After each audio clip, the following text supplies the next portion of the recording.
দর্শক, একটি ভিডিওর প্রতি আপনাদের নিশ্চয় দৃষ্টি আকর্ষিত হয়েছে। গতকাল যমুনা টেলিভিশনের একটি টক শোতে অতিথি হিসেবে উপস্থিত হয়েছিলেন বর্তমান সময়ের অন্যতম একজন আলোচক, এবং যিনি খোলামেলা আলোচনা করেন, অত্যন্ত মুক্ত বুদ্ধির চর্চা করেন এবং ইতিহাস সহ সমসাময়িক যে কোনো প্রশ্ন যাকে করে পাশ কাটিয়ে যাওয়া খুব কঠিন। তিনি একাধারে একজন ব্যারিস্টার এবং সেই সাথে একজন তুখোর আলোচক, টকশোকার। তিনি হলেন ব্যারিস্টার শাহরিয়ার কবির। আবার আপনারা এই শাহরিয়ার কবির নাম শুনে মুরগি কবিরকে যেন ভাবেন না, তিনি কিন্তু মুরগি কবির নন, তিনি ব্যারিস্টার শাহরিয়ার কবির। তিনি টকশোতে জামাতের প্রতিনিধি হয়ে আলোচনা করেন। শুরু থেকেই 5 আগস্টের পর থেকে যখন তিনি আলোচনা করছেন, ক্রমান্বয়ে তার কথাগুলো, তার যুক্তিগুলো সকলের দৃষ্টি আকর্ষিত হচ্ছে। এবং তিনি টকশোতে যখন আসেন, প্রচুর পরিমাণ বই, তার ডকুমেন্টস, দলিল, দস্তাবেজ সবকিছু নিয়ে তিনি আসেন এবং তিনি যে যুক্তিগুলো দেন তার সপক্ষে ডকুমেন্টস দেখিয়ে দেন।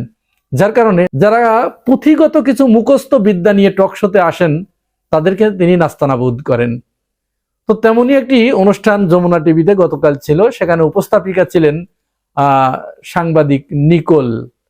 নিকোলকে আপনারা চেনেন, এই যে নিকোল, এই নিকোল শাহরিয়ার কবিরকে এমন একটি প্রশ্ন ছুড়ে দেন যে প্রশ্ন আসলে অপ্রত্যাশিত।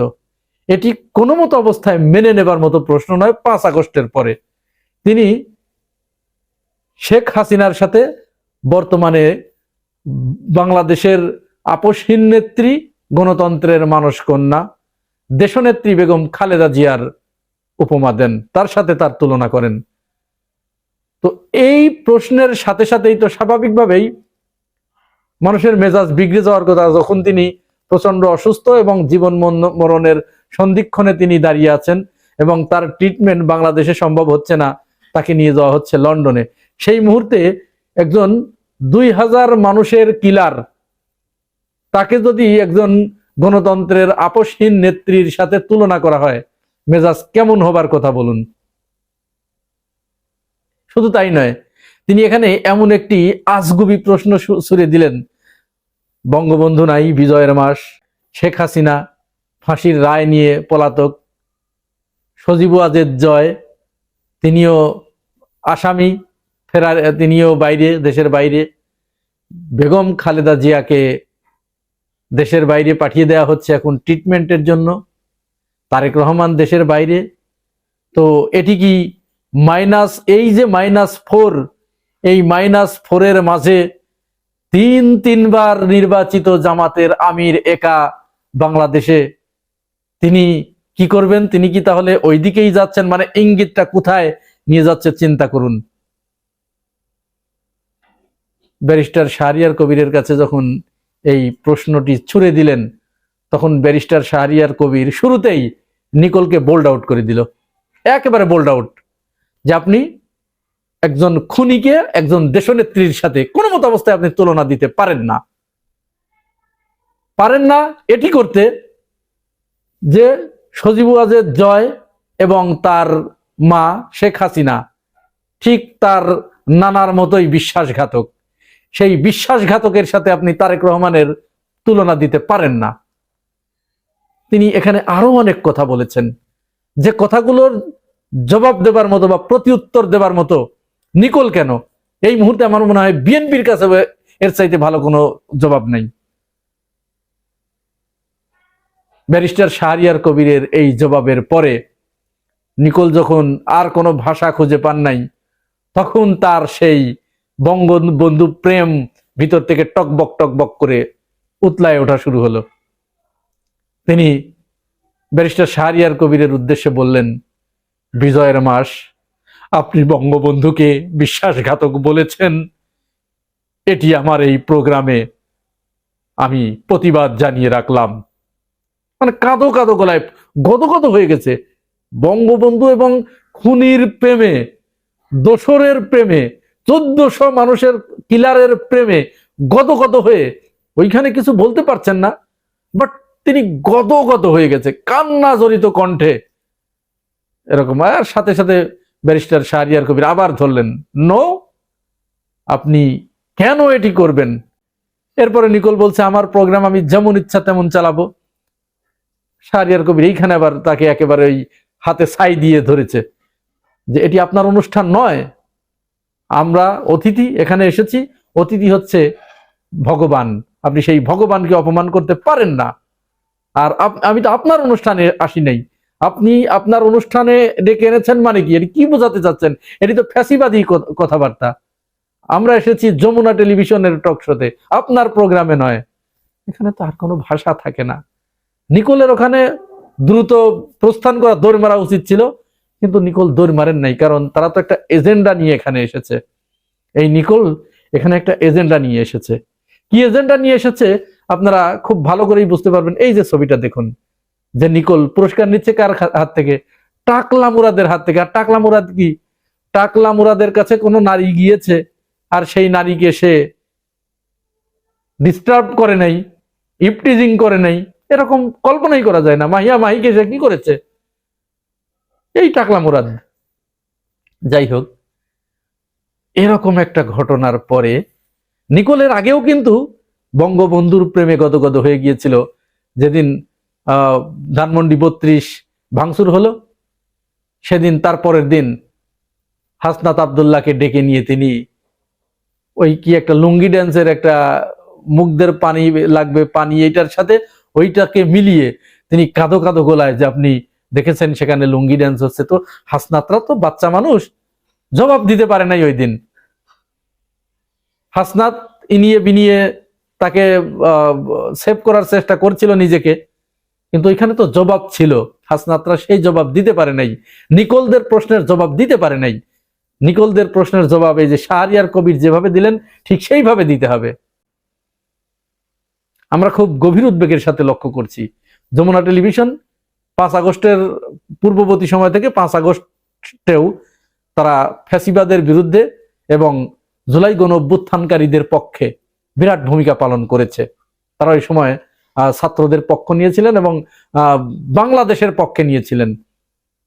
তো সেইখানে সেই টেলিভিশনের প্রতি আমাদের শ্রদ্ধা এবং ভালোবাসা কিন্তু অটুট রয়ে গেছে। কিন্তু এই নিকোলদের মতো কিছু মানুষ যারা এখনো এদেশে ইনিয়ে বিনিয়ে, আনিস আলমগীরকে দিয়ে, আনিস আলমগীরের নাম আমি দিয়েছি জানিস মলমগীর, এই জানিস মলমগীরদের মতো, তুষারদের মতো, বাটপার বিরানি আলমদের মতো লোকজনদেরকে দিয়ে তারা আবার ওই বয়ান এখানে তারা চালু করতে চাচ্ছে। কয়েকজন দেশ টিভির একজন আছে, আর এখানে যমুনা টিভির এই নিকোল, আরো কয়েকজন আছে। এরা কিন্তু সুযোগ পেলেই শেখ হাসিনা, সজীব ওয়াজেদ জয়, তারপরে শেখ রেহানা, তারপরে পুতুল, বঙ্গবন্ধু, এদেরকে টেনে এনে এখানে প্রতিষ্ঠিত করার একটা হীন চক্রান্তে তারা লিপ্ত রয়েছে। কথা আমার সেটা না, এটা তারা করতেই পারে, যেহেতু তাদের প্রোডাক্ট, তাদের বাই বোর্ন, তারা ওইখান থেকে এসেছে, তাদের হৃদয়ের ভিতরে ওটা রয়েছে, ওটা তারা করলেও করতে পারে। কিন্তু আমি অত্যন্ত ব্যথিত হয়েছি, অত্যন্ত দুঃখ ভারাক্রান্ত হয়েছি যে এই সময়ে যারা বিএনপির বুদ্ধিজীবী হিসেবে পরিচিত, এই বিরানি আলম, এই যে শাহেদ আলম, এই দেখুন একে, চেহারাটা একটু দেখুন, সে সাথে সাথে নিকোলের পক্ষে দাঁড়িয়ে গেছে।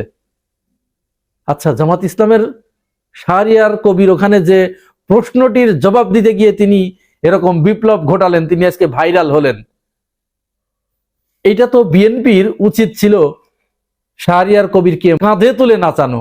তা না করে এই বাটপার গুলো, এই টাউট গুলো, যারা এক সময় মূলত তারা আওয়ামী লীগের পা চেটেছে, যখনই হাসিনা পালিয়ে গেছে তখন আবার তারেক রহমানের পা চাটা শুরু করেছে। কিন্তু এই পা চাটা গোলামগুলো এরা কোনো মতো অবস্থায় তার ওই পুরনো অভ্যাস কি পরিবর্তন করতে পারে? নিকোলের পক্ষে দাঁড়িয়ে গেছে। হ্যাঁ, নিকোল যা করেছে সঠিক করেছে, ওই জামাতের ওই লোক এটা ভালো করে নেই। শাহরিয়ার কবিরের সমালোচনায় লিপ্ত এই একটা। আবার এই যে জাহেদুর রহমান, ডক্টর জাহেদুর রহমান, এও চিন্তা করুন, আপনার অবস্থাটা চিন্তা করুন।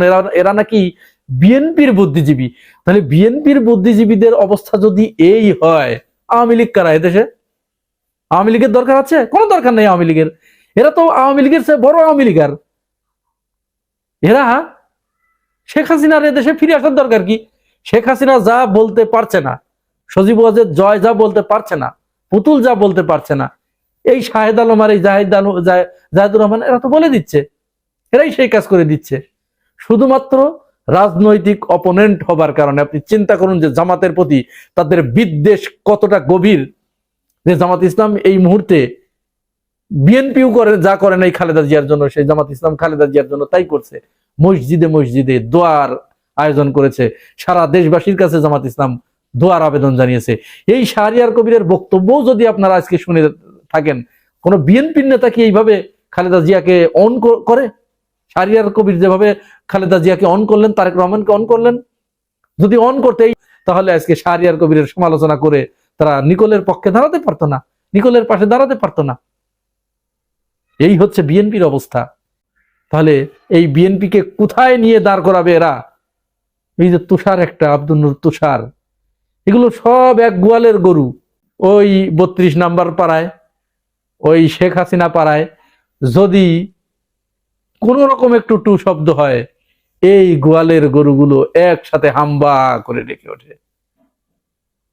আর আমাদের বিএনপি, 5 আগস্টের পরবর্তী সময়ের বিএনপি, এই লোকগুলোকে বুদ্ধিজীবী বানিয়ে তাদের দলের প্রধান মুখপাত্র বানিয়ে সামনে এগিয়ে দিয়েছে। তাহলে সেই বিএনপির অবস্থা কোন জায়গায় গিয়ে দাঁড়াবে, এটি কি আর বলার অপেক্ষা রাখে? যাই হোক, সর্বশেষ আমরা ব্যারিস্টার শাহরিয়ার কবিরের প্রতি স্যালুট জানাই। আপনি সঠিক পথে আছেন, আপনাকে লাইক দিলাম। আপনি আপনার কাজে চালিয়ে যান। 16 কোটি বাঙালি আপনার পাশে দাঁড়িয়ে গেছে।